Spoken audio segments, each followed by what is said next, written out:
community. And with me right now is Autie Bayaban. And Autie, it's good to have you with us. Thank you, and pleasure. You have a business to help businesses locate money. Yes. Tell us what you do.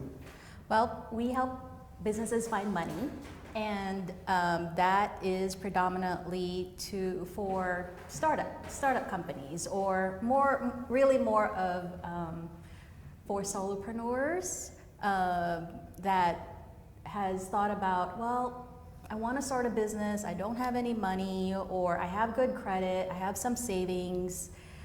I've gone to the bank, they turned me down because they wanted 2 years worth of profitability first, and then maybe they can get me some money, but that's not even guaranteed.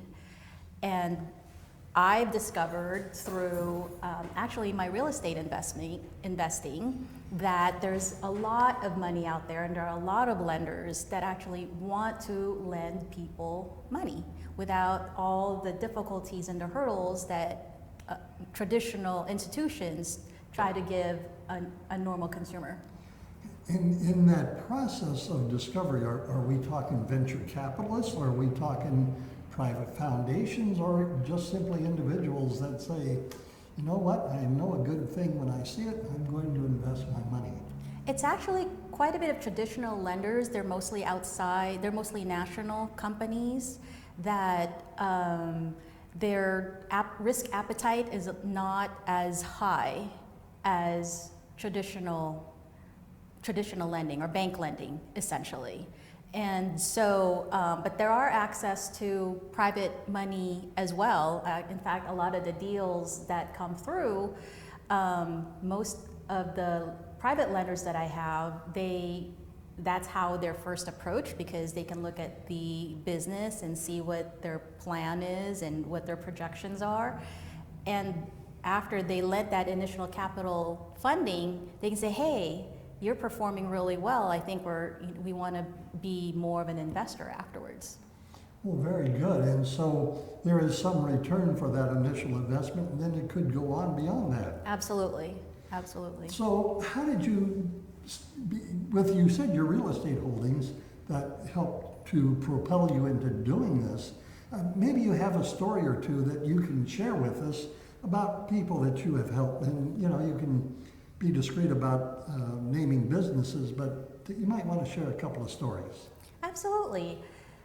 As far as the real estate investor, for the most part, they are encouraged to create either an LLC, an S Corp, or a C Corp, which is actually a really great position for someone that I can help, because it enables me to get them, one, more money, and two, the liability of that money is transferred from their personal credit onto the business credit.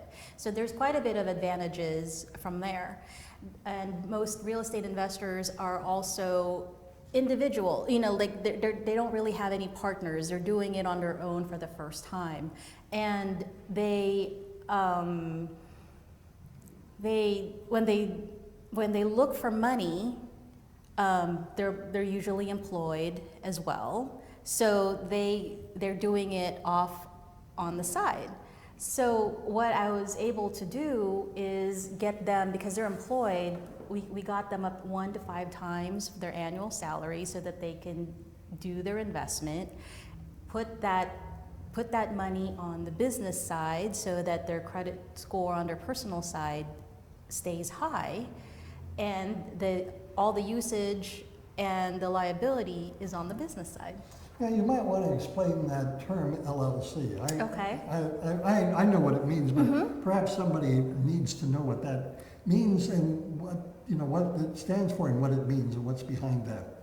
LLC is a limited liability company. It's a type of corporation that it does not require multiple employees. It could be up just for a single person or just a few people.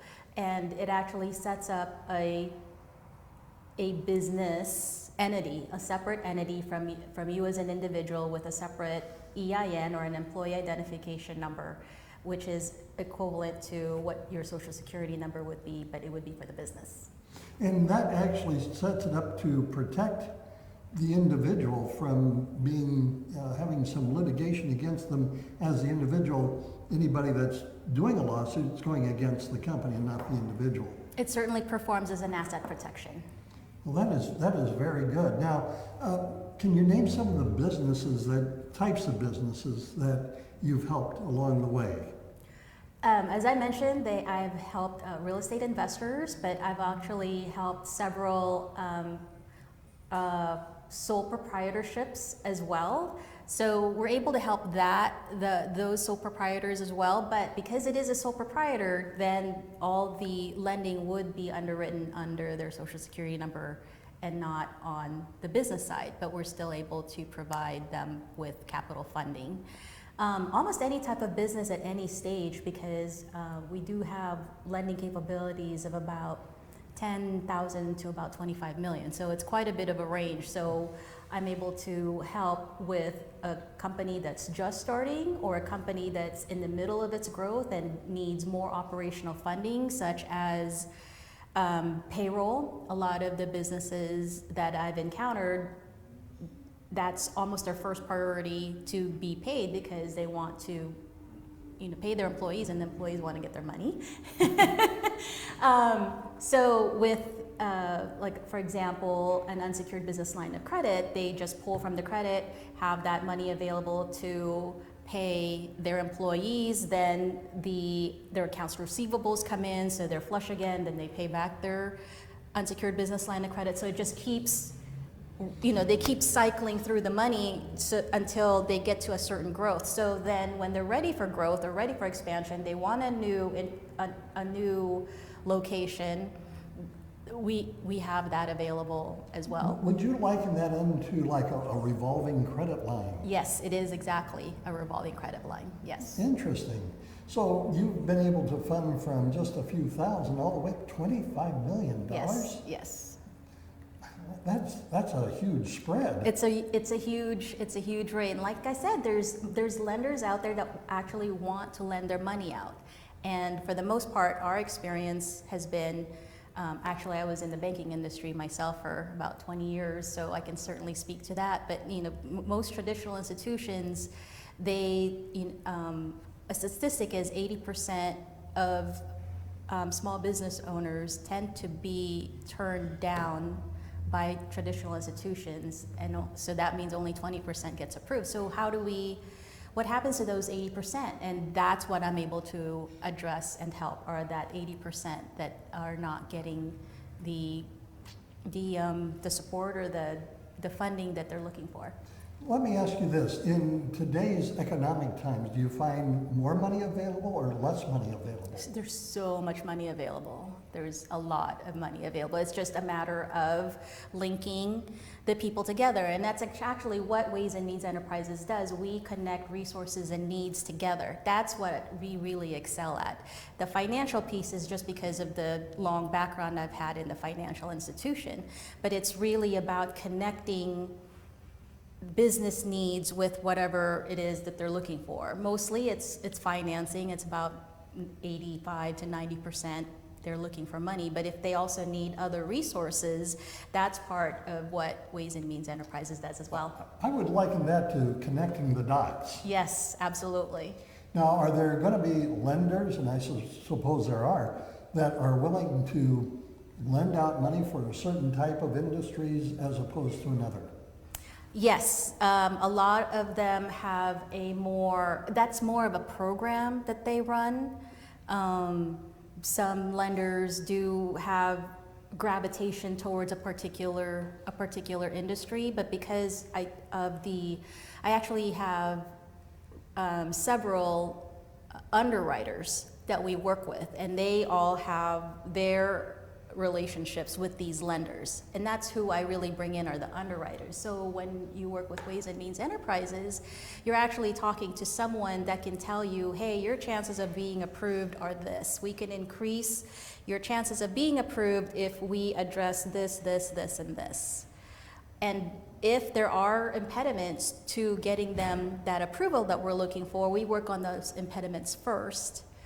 And that way, when we present it to the lender, we know what percentage of chance we're going to get. And in fact, we can probably narrow down what range we can get for that client. What would be some of those impediments? It could be credit, like some kind of credit blemish, so lates still are considered. In fact, for the business, on the business end, your credit score is actually the least of the concerns as far as what the lenders are usually looking at. So they're looking at the individual's credit capacity, meaning that if you totaled up all your credit card limits, that's what your credit capacity is on the personal side. Especially if you don't have business credit yet, the decision or the underwriting is actually considered on the personal end. But when the underwriting occurs, or basically when the decision is made for the business money, it's written on the business side. But the decision has to be on that individual because the business doesn't have a record yet. You know what you remind me of? The television show Shark Tanks. Shark Tanks, okay. I mean, it's entrepreneurs coming in with their ideas to develop a product or a service that they can market on a global or at least on a mass basis. And that's kind of what I'm sensing hearing you talk, is that you can help individuals or companies that are having some issues to maybe fully develop what they have to offer to other individuals, whether it be a service or a product line. We do have a difference with Shark Tank. Shark Tank addresses more in a partnership or an equity, what's called an equity capacity, meaning that you're going to give them a share of your business so that when the profit comes in, you split the profit with them. What Ways and Means Enterprises does actually is more on the lending end. So we don't take a share, or my lenders don't take a share of the company. We lend on on a credit status basis of the business via the individual. So you're living more off of what is collected back in the way of interest then? Or do you charge a fee? Well, as far as the lender is concerned, or as far as the relationship is concerned, I mean, it really does depend on what program you got in on. But let's say we are talking about the unsecured business line of credit, the revolving line of credit that we talked about. As far as Ways and Means Enterprises, we do have a share of the success fee collected from the client, which runs to about 8 to 10% of the total amount that we got approved for the client. And then there is a loan advisor retainer that I do have, or we do have, just to ensure that the client completes the process with us. Okay, very good. Now, if people wanted more information about your organization and what you do and how you can help them, perhaps you can look at Paul over there and let us know where they can get more information. Yes, please contact me or send a text or call 805-232-4056 or on Facebook at Ways and Means RE. All right, so that's area code 805-232-4056. Yes. And Autie, I thank you so much for joining us. Thank you. My pleasure. And I hope that we can talk some more in the future. This sounds exciting. I'd like to hear more of and I'm sure that you have a lot of success stories. Yes, we've definitely helped quite a few people. Yeah. Excellent. Very exciting. All right. And you've been watching In the Community. I'm Bill DeFoi. This is a production of the Heritage Media Group.